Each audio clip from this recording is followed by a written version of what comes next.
Dice capítulo 4 de Ruth, dice: Booz subió a la puerta y se sentó allí, y aquí pasaba aquel pariente de quien Booz había hablado, y le dijo: fulano, ven acá y siéntate.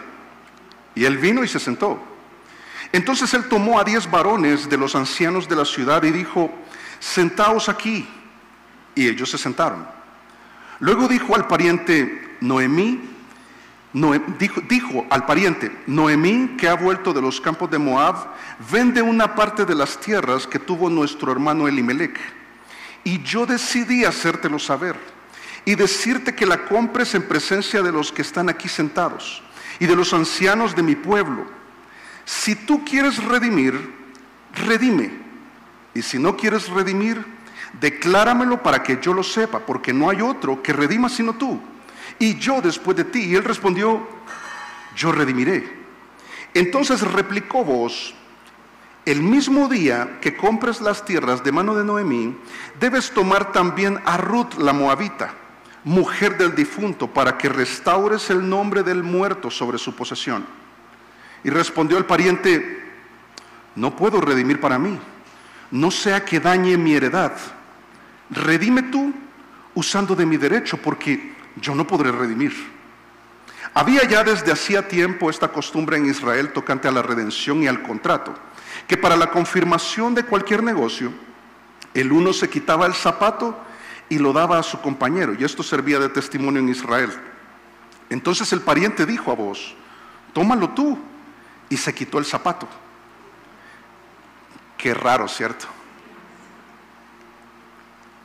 Y Booz, dice verso 9, dijo a los ancianos y a todo el pueblo: vosotros sois testigos hoy de que he adquirido de mano de Noemí todo lo que fue de Elimelech y todo lo que fue de Kelión y de Malón, y que también tomo por mi mujer a Ruth la moabita, mujer de Malón, para restaurar el nombre del difunto sobre su heredad, para que el nombre del muerto no se borre de entre sus hermanos y de la puerta de su lugar. Vosotros sois testigos hoy.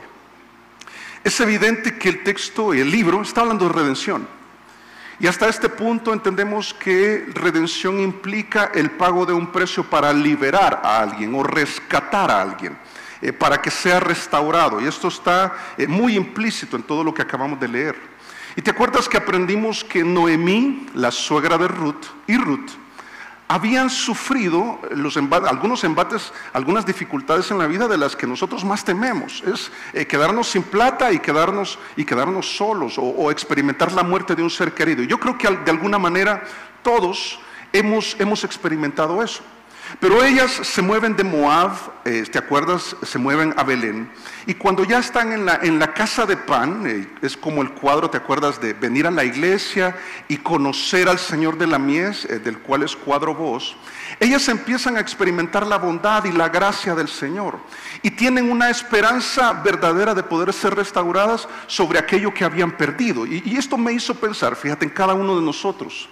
Cuántas cosas nosotros hemos perdido en la vida, a lo largo de la vida, y entre más años tenemos, más experiencias recogemos y podemos revisar que hemos sufrido pérdidas. Y mira, aquí yo pienso de todo tipo de pérdida. Hemos perdido algún negocio, hemos perdido alguna oportunidad de negocio, hemos perdido a un amigo que tú creías que era tu mejor amigo y lo perdiste. También perdiste, algunos hasta perdieron seguridad en su autoestima por las diferentes experiencias de la vida. Otros perdieron la confianza porque alguien les decepcionó. Y la lista es larga. Otros perdieron su matrimonio. Este es el caso de Noemí y este es el caso de Ruth. Ellas vienen de Moab de una pérdida total y han puesto su esperanza en Booz, que es cuadro de Jesús, el Señor de la mies, para que Él pueda restaurarles. Y lo que vamos a ver esta mañana en todo lo que acabamos de ver, todos los aspectos culturales, pero también de la ley, nos van a recordar que cualquier cosa que tú hayas perdido, cualquier situación que tú estás intentando en este momento salir de esa situación, de ese dolor, para que sea restaurado, el Señor de la mies, y te lo voy a decir en un par de oportunidades, el Señor de la mies es capaz de restaurar. El Señor de la mies es capaz de restaurar. Aún cuando tú estás escuchando, quizás no tiene que ver contigo, pero con unos seres queridos con los que tú tienes un deseo de que sean restaurados. O cuando tú tienes una situación de vida que tú anhelas fuertemente que sea restaurado. Y lo has intentado, pero no has podido.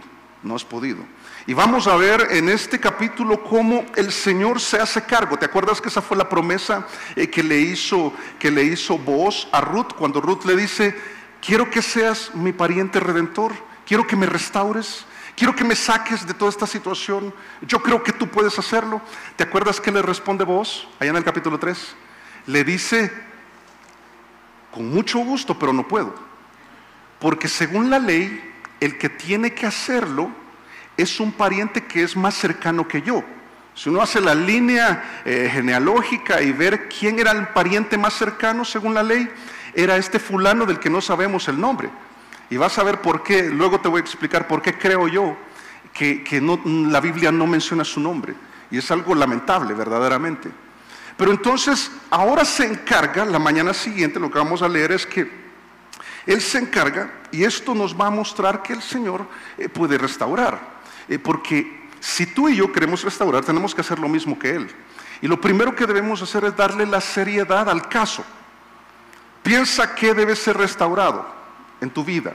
Quizás, como te decía, tu autoestima, quizás tu mentalidad, quizás alguna relación que tú perdiste, o quizás una relación que tienes, pero no es la que debería ser.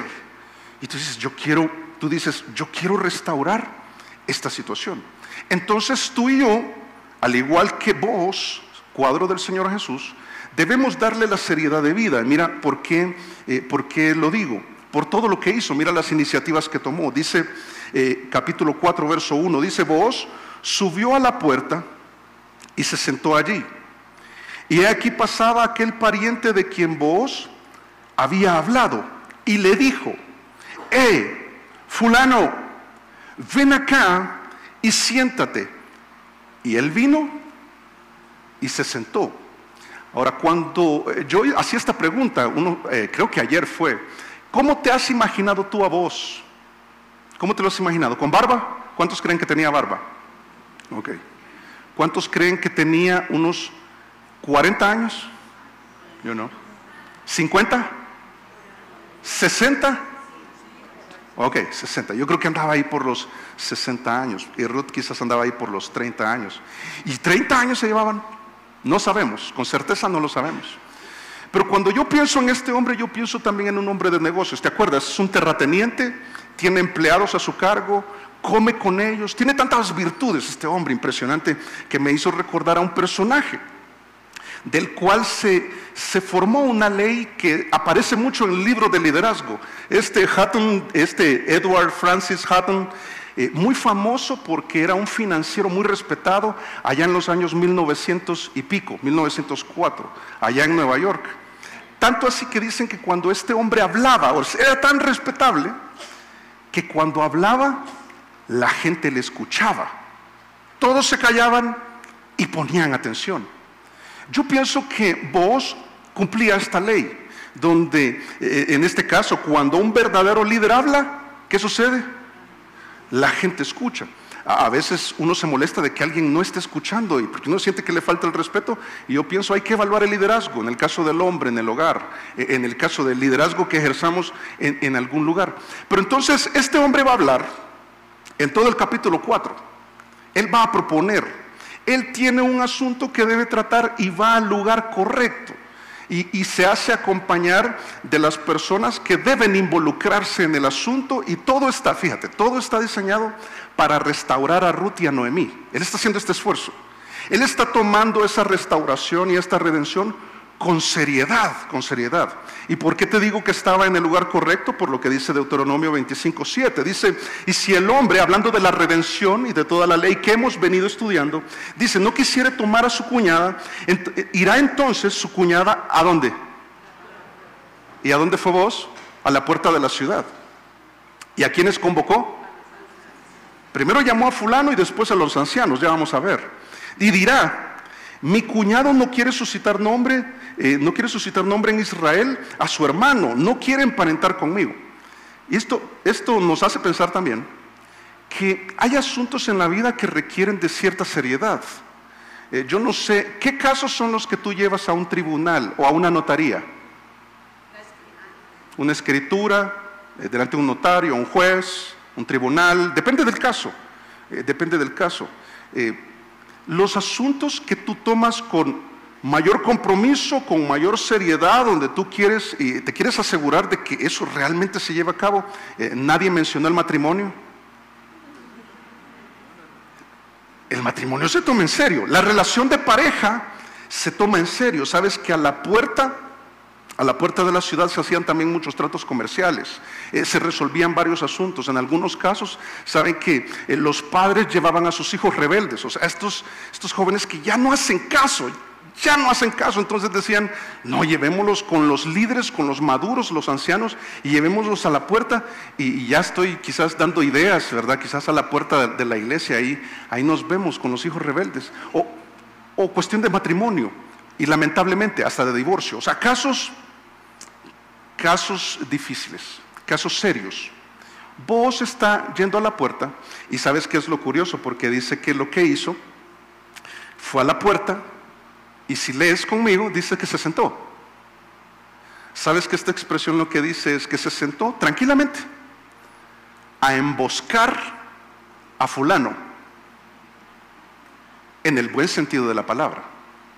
Es que si voy a tratar un asunto, fíjate, si voy a tratar un asunto contigo, yo tengo un rollo con mi marido, lo voy a emboscar. Con mi carro voy a emboscar el carro. No, ni te doy ideas. Yo voy a esperar tranquilamente a que llegue en el sofá, sentado, sentada, y voy a hablar de este asunto tranquilamente, con madurez.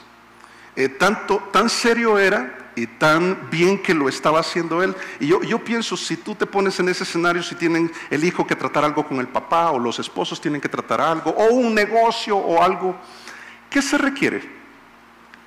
¿Qué requiere de ti y qué requiere de la otra persona? Bueno, vamos a restaurar a alguien, vamos a restaurar este asunto, lo vamos a tomar con seriedad. ¿Qué se requiere? Actitud. ¿Qué más? Sí, disposición, humildad, dicen también, tantas cosas. Sabes que lo que él hizo, y esto no lo he mencionado todavía, importante, cada paso que vos tomó fue conforme a la ley. Este era un líder, un hombre de negocios, alguien maduro, un judío piadoso, que hacía las cosas bien. Tanto así que está tratando de resolver el asunto como el Señor Jesús está pendiente de tus asuntos, y Él puede resolverlos, y tú ya hiciste tu parte, como aprendimos la ocasión anterior. Sabes que también en eso Él hizo un procedimiento, tomó un paso que fue muy bueno, lo hizo con madurez y buen juicio.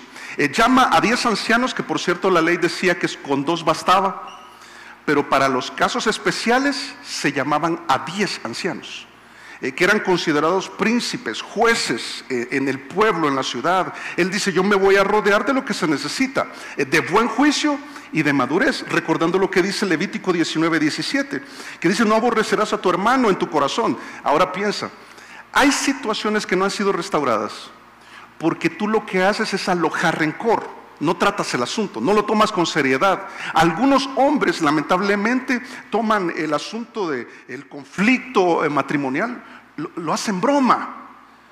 No, tienes que tomarlo en serio como vos.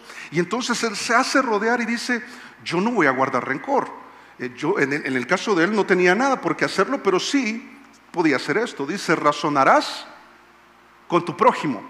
¿Te acuerdas que aprendimos esto? Del pariente redentor era el más cercano. El prójimo es el próximo, es este con el que estás más cerca, con el que convives, con quien necesitas, en este caso, tratar un asunto. Es como el papá que le dice al hijo cuando ha hecho algo y le dice, en la casa hablamos.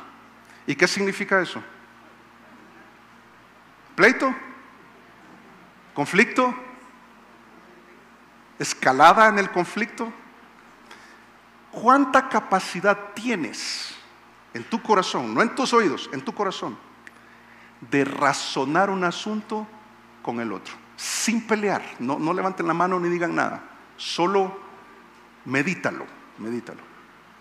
Porque deberíamos tener la capacidad de hacer lo que está haciendo vos. Dice, razonarás con tu prójimo para que no participes de su pecado. No vamos a seguir en esta, no vamos a hacer nada incorrecto.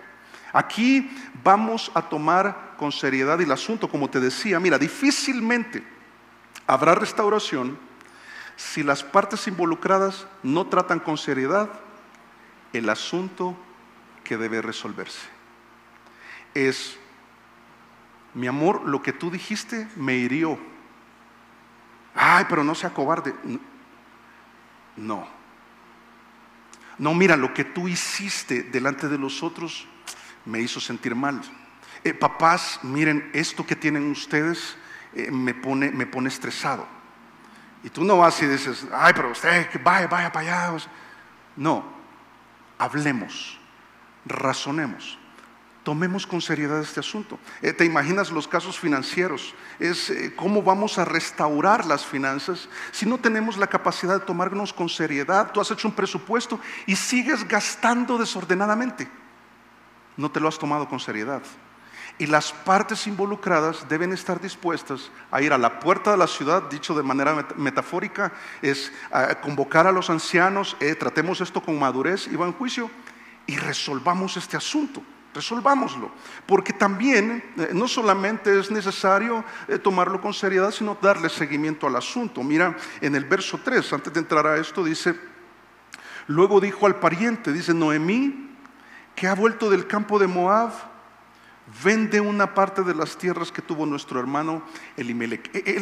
Él hace una propuesta y tiene que ver con unas propiedades que Elimelec, al salir, años atrás, al salir y moverse a Moab, o hipotecó o vendió, y ahora ya no las posee, ya no son de él. Entonces, ¿por qué dice que las vende? Vamos a entenderlo, vamos a tener aquí una pequeña clase jurídica financiera en unos minutos, pequeña y sencilla. Pero dice, miren, hay alguien que necesita ser restaurado y fulano, tú estás involucrado antes que yo. Tú eres el pariente más cercano y según la ley, eres tú el que debe encargarse. Como yo te puedo decir en este momento, eres tú. Yo te podría apoyar en tu tema matrimonial, pero eres tú el que tiene el deber. Es la esposa la que tiene el deber, es los hijos que tienen el deber, es los involucrados en ese negocio los que tienen que atenderlo, tomarlo con seriedad y restaurar esa situación. Pero también es necesario darle seguimiento. ¿Y por qué lo digo? Mira aquí en el verso 5. Dice, entonces replicó Booz, el mismo día, estoy en el verso 4 ahora. Verso 4. Y yo decidí hacértelo saber y decirte que la compres en presencia de los que están aquí sentados y de los ancianos de mi pueblo. Si tú quieres redimir, redime. Y si no quieres redimir, decláramelo para que yo lo sepa. Porque no hay otro que redima sino tú, y yo después de ti. Y él respondió, yo redimiré. Bueno, ¿a ti te gusta la muchacha o no? Sí me gusta, y a mí también. Entonces, ¿quién de los dos, los mejores amigos, le va a decir que sea su novia? ¿Tú o yo? Y tú vas antes que yo, y si te dice que no, entonces voy yo. Y dice fulano, voy, hagámosle de una. ¿Cómo crees que pudo sentirse el corazón de Booz? Ay, pobrecito. Él esperaba otra respuesta quizá. Pero el fulano dice, listo, vende las propiedades, necesita que yo las compre, yo tengo la plata, tengo la capacidad, yo puedo hacerlo, no hay ningún problema. Yo voy, yo redimiré. Solamente hay un detalle, que según la ley, esta situación del pariente redentor tenía que hacer dos cosas, no solamente una. Según Levítico 25:25 dice: cuando tu hermano empobreciere y vendiere algo de su posesión, que es el caso de las tierras o propiedades de Elimelec, entonces su pariente más próximo vendrá y rescatará lo que su hermano hubiere vendido. ¿Qué está diciendo? Voy a liberar la hipoteca, y la voy a poner a nombre mío. Cero rollo con eso. Tengo la plata, es una buena inversión, vamos a revisar cómo va Belén. Belén está prosperando, hay pan, un buen momento, Dios está bendiciendo. Entonces, listo, hagamos el negocio. Yo lo hago. Pero también tenía otro elemento. Según Deuteronomio 25:5 dice: cuando hermanos habitaren juntos, o sea, en la misma ciudad, dice: y muriera alguno de ellos y no tuviera hijo, la mujer del muerto no se casará fuera con hombre extraño. Su cuñado se llegará a ella y la tomará por su mujer y hará con ella parentesco. ¿Te acuerdas que yo te comentaba que cuando un judío llevaba a su prometida o su novia, la futura esposa, la preocupación del cuñado? ¿Te acuerdas? Y la aprobación del cuñado, porque decía: si llega a faltar me tocaría casarme con ella. Y ahora el fulano tiene que admitir que no solo debe comprar la propiedad. Después de que él dijo: mira, yo redimiré, es como termina el verso 4 si revisas. Él respondió: yo redimiré, yo compro las propiedades. Verso 5: entonces replicó Booz: el mismo día que compres las tierras de mano de Noemí, debes tomar también a Ruth la moabita, mujer del difunto, para que restaures el nombre del muerto sobre su posesión. Aquí voy a hacer varias preguntas. El pariente cercano era de Elimelec, y Elimelec era el esposo de Noemí, si me sigues en la historia. Ok. Si tenía que casarse también, ¿por qué no se casa con Noemí? ¿Por qué aparece Ruth ahí en el tema? ¿Por qué? Uno piensa, pero ¿y qué está haciendo Booz? ¿Sabes que Booz maneja muy bien la ley y hace todas las relaciones muy, muy bien? ¿Sabes que para entenderlo aquí tengo unos dibujitos? Aquí tienes a Elimelec y a Noemí. Ellos son un matrimonio judío que pasaron por un momento de crisis cuando escaseaba el pan en la casa de pan, y aprendimos mucho sobre eso en los primeros versos del capítulo 1 de este libro. Y entonces toman decisiones. ¿Te acuerdas que Elimelec significa mi Dios es rey, pero en sus decisiones no gobernaba, se equivoca? Hipotecan. Ellos dicen: si la situación está crítica aquí donde estamos, vámonos para otro lugar que esté mejor. Y ese lugar mejor, aquí estoy haciendo una retroalimentación de la historia, es Moab. Pero alejarnos de Dios no importa, la situación, la economía allá es mejor. Se mueven. ¿Y te acuerdas quién fue el que murió primero? Ok, murió Elimelec. Y él tenía propiedades que él vendió. Pero el título de propiedad, ¿a quién le quedó? A Noemí. Y ellos tuvieron 2 hijos. Que los nombres, el significado de los nombres es bien curioso, porque significaban, ¿te acuerdas? Enfermedad y muerte. ¿Quién le pone ese nombre a alguien? ¿No? Dice: qué terrible. Noemí significaba placeres, la vida de ella era placentera. A pesar de eso, toma la decisión de alejarse de Dios, paga las consecuencias, le va mal en Moab. Y entonces cuando muere Elimelec, yo pongo ahí un cerdito, que es la lechona, es las propiedades, dinero, es tierras, puede ser alguna propiedad. La había hipotecado, la vendió, pero dentro de la cultura y la ley, ella podía más adelante recuperarla. Pero tenía que pagar o la hipoteca, o tenía que pagar de nuevo la propiedad, o esperar el año del jubileo. Y aquí no me voy a meter en eso, nos tomaría demasiado tiempo. Pero había una posibilidad real de recuperar esa propiedad. Pero entonces, 10 años después de que muere Elimelec, ¿te acuerdas qué pasa? Mueren Malón y Kelión. ¿A quién le pasan la propiedad que tenía Noemí? A nadie. A nadie. La propiedad sigue estando a título de ella, esposa de Elimelec. No pasó a los hijos, le quedó a ella. Y entonces cuando mueren los hijos queda viuda Ruth. Ok, y entonces, ¿por qué meten a Ruth en todo este embrollo? Y entonces aquí aparece la figura del pariente redentor. Conforme a lo que acabamos de leer en los versos más recientes, te decía que debe tomar las tierras, comprar las tierras, recuperarlas, y tiene que casarse con la viuda para levantar descendencia, para que el nombre de Elimelec no sea borrado de entre la nación de Israel. Y eso se hacía de dos maneras: por medio de la tierra o las propiedades y por medio de los hijos. Ok, ¿te acuerdas en el capítulo 2 cuando regresaban a Moab? Y ya vas a ver lo que está acá, es tremendo. Por eso te estoy dando el contexto. Cuando regresaban, Noemí dice: yo ya no puedo tener hijos. ¿Te acuerdas? Tenía una edad en la que ella ya no podía tener hijos. Pero el pariente redentor tenía que encargarse de que el nombre de Elimelec no se borrara por medio de las propiedades y por medio de la posteridad en su familia y en sus hijos. Entonces, ¿con quién sí tenía que casarse? Con Ruth. Orfa se quedó en Moab. Ahí está Ruth. Y ahí es donde uno dice: entonces fue por eso. Pero entonces viene este hombre.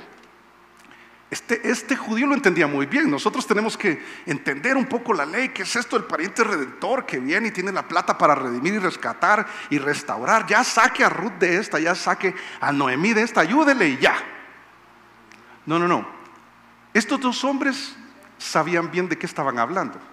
Al punto que cuando, y aquí viene lo interesante, que cuando la palabra de Dios, la ley de Dios de aquel momento, las escrituras para nosotros, te dice que tienes el deber de hacer algo, es en su totalidad, es en su contexto, es en lo que te demanda, que va más allá de la propia conveniencia personal. Porque vas a ver que lo que vamos a leer a continuación te va a hacer entender que algunas cosas que Dios nos pide es en detrimento de lo que nosotros consideramos valioso, en beneficio del otro. Si no tenemos la disposición de hacer algo para restaurar esta situación, para restaurar este matrimonio, para restaurar estas finanzas, de perder algo para ganar algo, esa restauración no se va a llevar a cabo, al menos no vas a ser partícipe. ¿Por qué lo digo? Dice el verso 6, cuando le dice: bueno, listo, compras la tierra, pero te casas también con Ruth. Dice y responde este hombre, y en verso 6, y respondió el pariente. ¿Qué respondió? No puedo redimir para mí. Sabes que esta pequeña palabra no puedo, está diciendo: eso que me estás pidiendo, yo no tengo la capacidad de llevarlo a cabo. Sabes que habla también de la capacidad moral. No estoy tranquilo. Eso que me pides, no puedo. Es demasiado para mí, sale de mis manos. Requiere de un sacrificio, requiere de un compromiso, que cuando veo que la ley me lo pide, si sabes contar, no cuentes conmigo. Mira, fíjate que tengo un asunto, el pariente cercano, y necesito esto, y el otro dice: no puedo, no puedo. O cuando te piden perdón y tú dices: no, eso que me pides no puedo. Mira, pero lleguemos a un acuerdo, vamos, hagamos un trato. No puedo.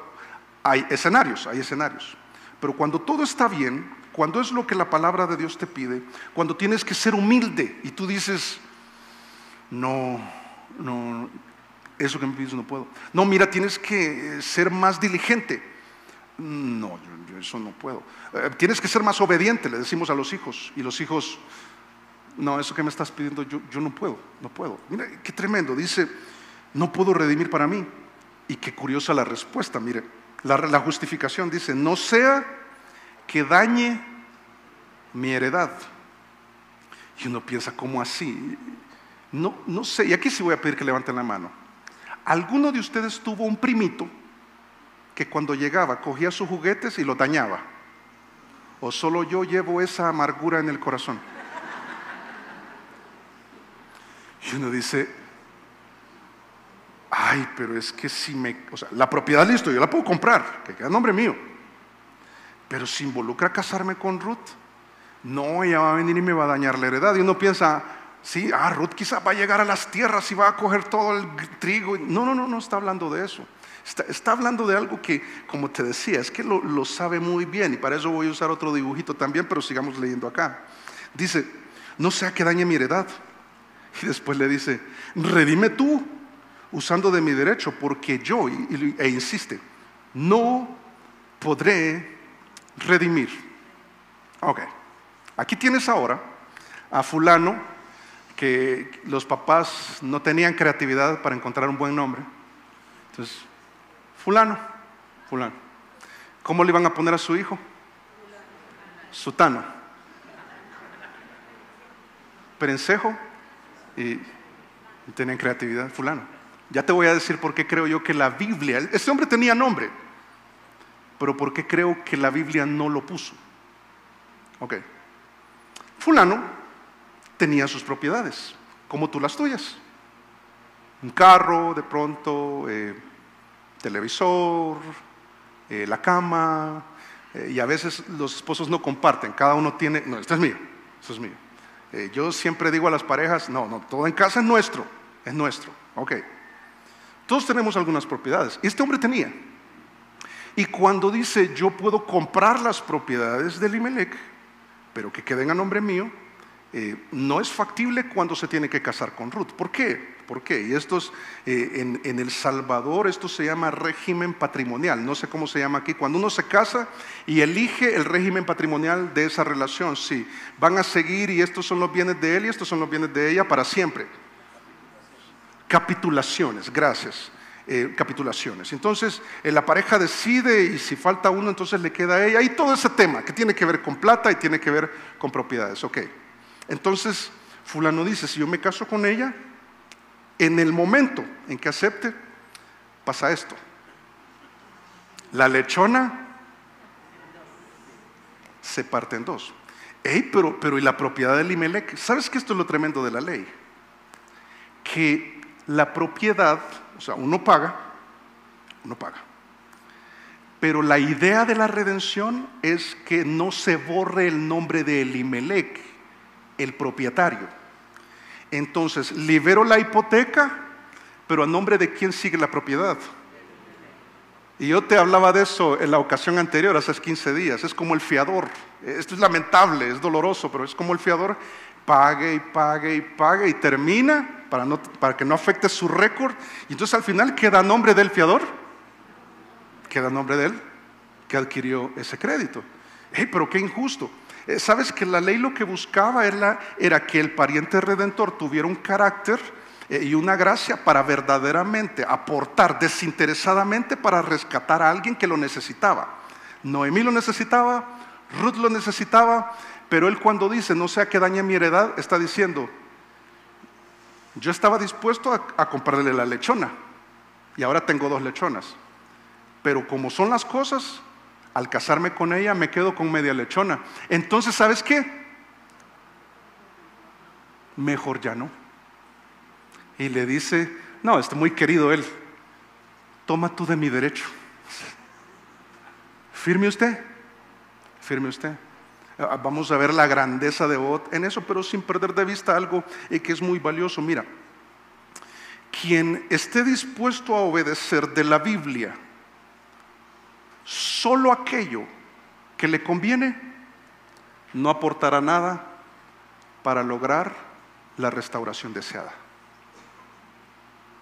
Es que Dios dice al hombre, hombre, tú tienes la autoridad en tu casa, tú eres cabeza. Y entonces el hombre dice, en todo tienes la razón, Señor. Ok, entonces da la vida por tu esposa. Y el hombre dice, Ya no puede bromear uno, o sea, entonces tienes que humillarte cuando lo requiera. Esposa le dice, sujétate a tu marido. Y ella dice, no, pero tu marido es tu proveedor. Eso sí. Hijos, obedezcan a sus padres en todo, en todo. No solo en aquello que te conviene cuando quieres, como cuando llega el hijo y se porta muy bien y el papá dice, ¿qué quiere? ¿Sabes que hay muchas situaciones que no han sido restauradas por este problema?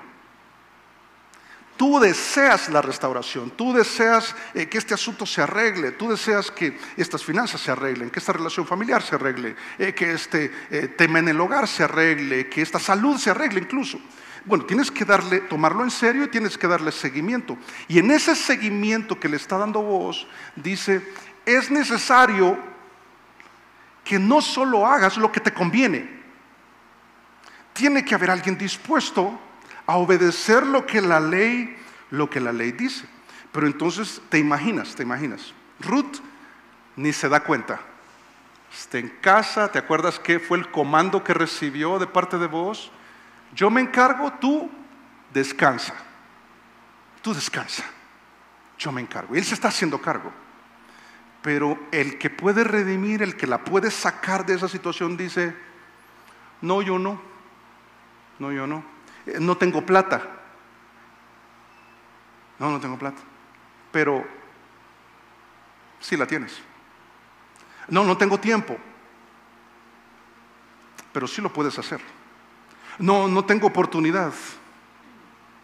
Tienes mucha oportunidad. Y no participas. Dices, no, esa parte mejor no. Entonces, ¿qué esperanza podemos tener de que ese asunto, esa restauración deseada se lleve a cabo? Es que el Señor le dé la solución al caso. Yo creo que no debemos descansar hasta que eso suceda. Mira verso 7. Le dice, yo no puedo.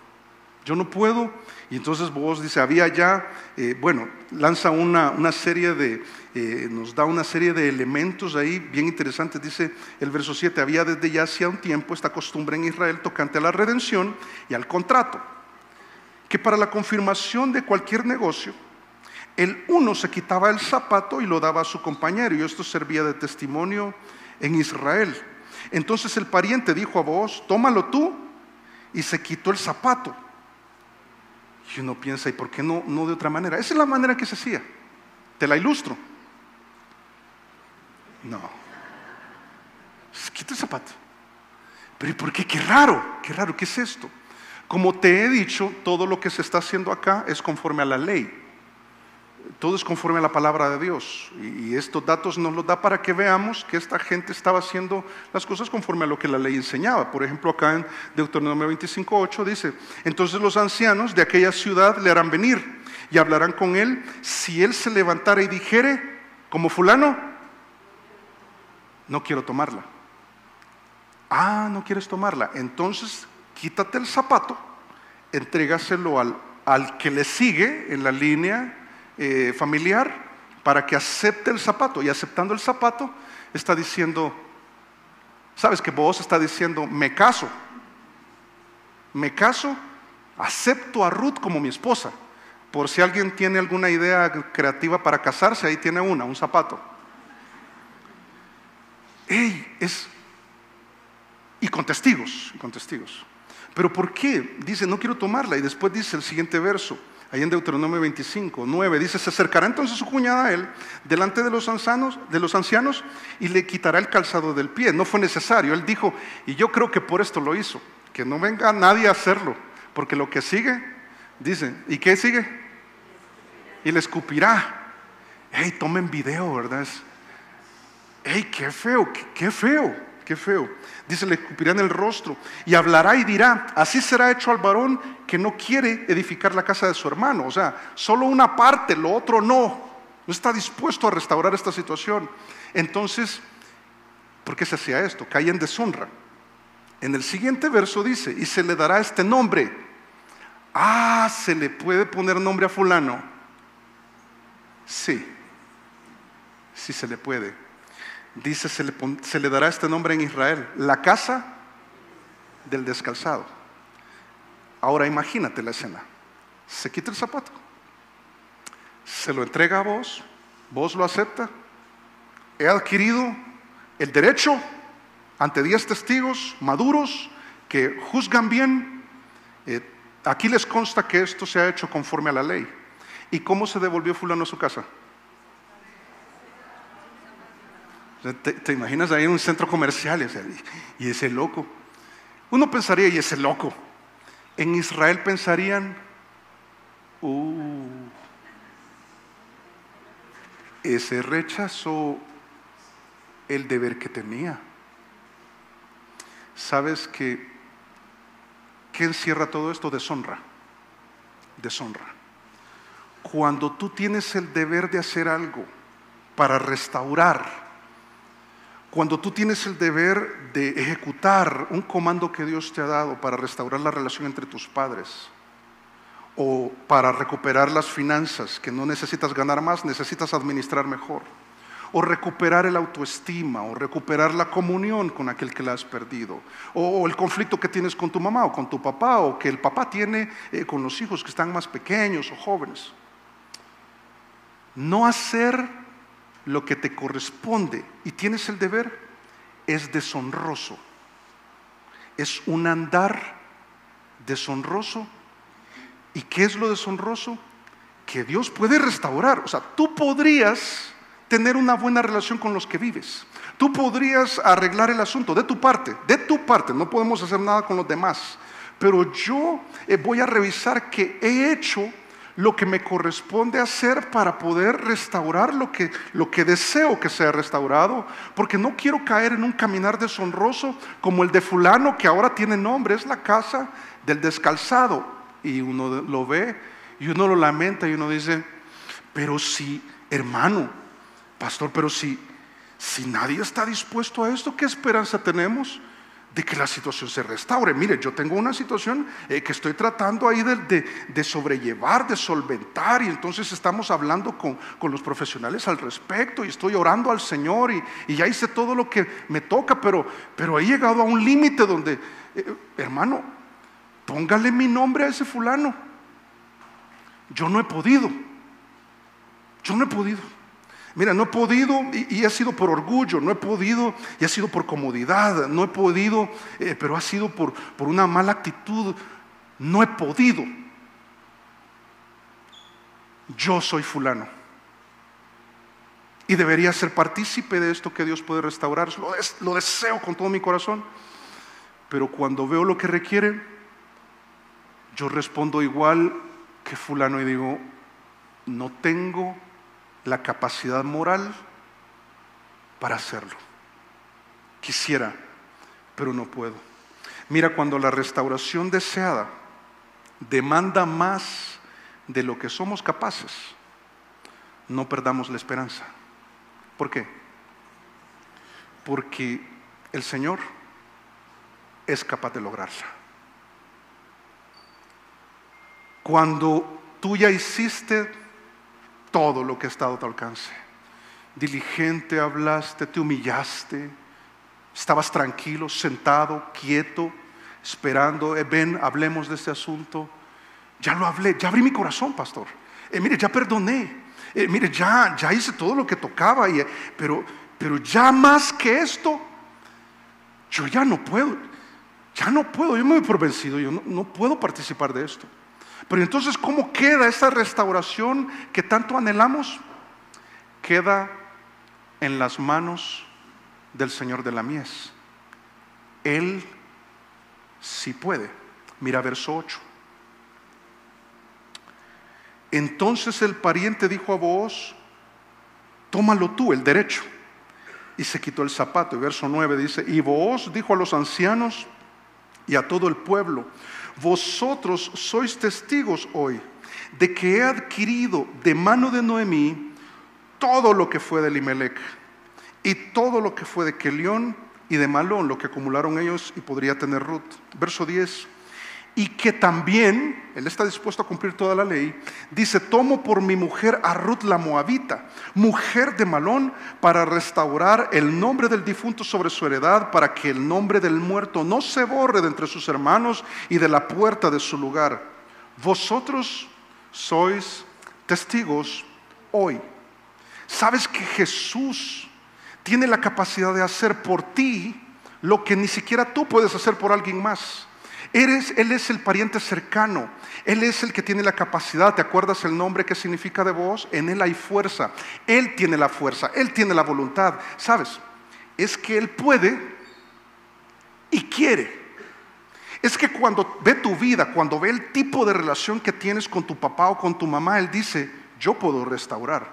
Cuando ve la situación que has manejado todos estos días, todas estas semanas, meses y algunos hasta años, y no has podido, te has enredado más, dice, yo puedo rescatar, yo puedo restaurar, yo puedo pagar el precio, yo estoy dispuesto a sacrificarme para redimirte, para restaurarte, para levantarte de la situación en la que estás, para que ya no tengamos nada de qué preocuparnos, porque el día que vos se casa con Ruth, ya no tiene nada que preocuparse en cuanto a comida, ella tiene provisión, ella tiene protección, ella tiene cobertura. ¿Existirá tal cosa? ¿Sabes que la Biblia asegura que sí? Asegura que sí. Con certeza, con certeza. Te lo digo de esta manera, mira, Jesús fue capaz de hacer y lograr lo que nadie más pudo. Nadie más puede ni podrá. Nuestra redención. ¿Te acuerdas que yo te dije que redención es la compra para liberar? Él nos liberó del pecado. Él nos liberó del destino eterno en el infierno. Él nos liberó también de una vana manera de vivir. Él rescata de la amargura, Él rescata del conflicto, Él transforma las vidas, Él redime. Y estoy hablando de futuro, ¿sabes? Es tan certera, o sea, podemos tener tanta seguridad de la promesa de la redención, que cuando estemos en la presencia de Dios, eso que te preocupa hoy, eso que tú piensas necesita ser restaurado, va a ser restaurado de manera perfecta. Vamos a estar con Él, nos vamos a casar con Él, dice la Biblia. La iglesia es la novia del Cordero, el cual es Cristo. Y vamos a vivir plenamente. Ya no nos vamos a preocupar de todas las cosas que en este momento nos están preocupando. ¿Sabes? Colosenses 1:14 dice, hablando de Jesús, en quien tenemos redención por su sangre. ¿El qué? El perdón de pecados. Ah, sí, pastor, yo eso todo lo entiendo y qué bendición. Yo estoy anhelando, como cantábamos, te deseo más que a mi vida y te deseo más cada día, Jesús. Sí, yo quiero. Pero, ¿y el aquí y el ahora? Por la autoridad que tiene la Biblia, en primer lugar, esencialmente, y por lo que he visto en las vidas de quienes han puesto su fe en Él, te digo, Él puede redimirte, Él puede rescatarte, Él puede restaurarte. Cuando tú llegaste a un punto en el que decías, yo hasta aquí no puedo más, no me alcanza el compromiso, yo quisiera, pero no puedo más. ¿Sabes que el Señor puede hacer que puedas más? Y Él puede restaurarte. Toca que cada uno de nosotros tome nuestro caso en serio, que le demos seguimiento al caso y que lo llevemos hasta darle solución al caso. La solución es Jesús.